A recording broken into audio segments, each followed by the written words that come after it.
topic negotiating identities, women writing, feminist consciousness and gender narratives in Northeast Indian English literature. This presentation highlights how women writers from the Northeast India asserts identity, challenge stereotypes and transform literary spaces through their narratives. So coming on to the abstract, so women voices in the Northeast Indian English literature have grown remarkably in recent decades. So the works also reflect how gender intersects with ethnicity, ecology, militarization and cultural memory in the region. And so to a qualitative feminist literary approach, my study reveals how this women writers foreground female subjectivity, resilience and identity in a region that has historically been marginalized both politically and in India's literary imagination. So, the Northeast India, the Eight Sisters, is one of the most culturally diverse yet misunderstood regions of India. The region has faced decades of political unrest, insurgency, and militarization, which deeply shaped social life, especially for the women. Amid these struggles, literature becomes a mode of resistance and reclamation of identity. Women writers such as Tamsila Au, Mamangda Istankar, Indira Goswami, Janice Parriott, and Anju Masan have reframed narratives about the region by placing women's experiences at the core of storytelling. Coming to literature review, historically both the region and its women have been doubly marginalized by dominant national discourses and patriarchal structures. Even in tribes considered progressive, customary laws often restrict women's rights in property and decision making. The emergence of feminist awareness in women literature, herein grounded in lived experiences, not merely some borrowed theory, reclaiming their voices from silence and stereotype.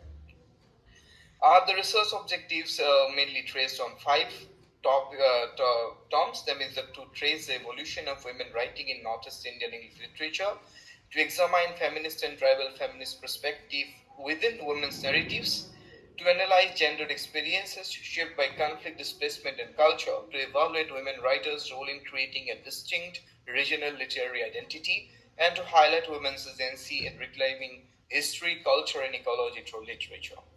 Coming to the methodology, the study is based on qualitative textual analysis, a close reading of selected novels and memoirs by Northeast women writers.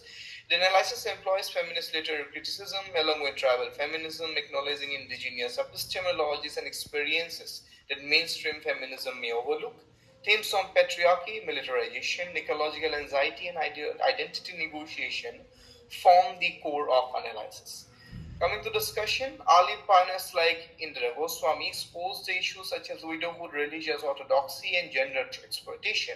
Later, author Tamsila Istankari and Mamangda expanded the canvas by integrating conflict, community memory, and ecological relationships. So their writings transform lived struggles into narratives of resistance, giving cultural meaning to survival and identity assertion.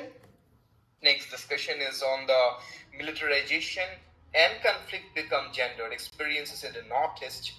So texts such as The Collector's Wife, These Hills Called Home depict how women bear the emotional, physical, and ideological burdens of violence, yet emerge as the resilient essence of change. So their stories challenge official histories by foregrounding the inner worlds of women living through turmoil.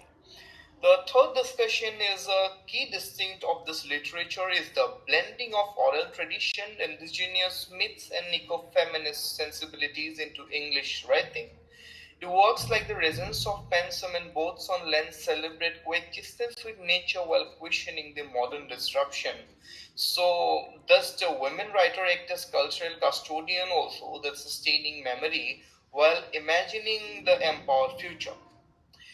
Coming to the conclusion, the women writings from the Northeast is diverse, distinctive and diverse because it is not just literary, it is deeply political, ecological and cultural. These writers redefine belonging, to challenge marginalization and expand feminist discourse by grounding it in indigenous worldviews.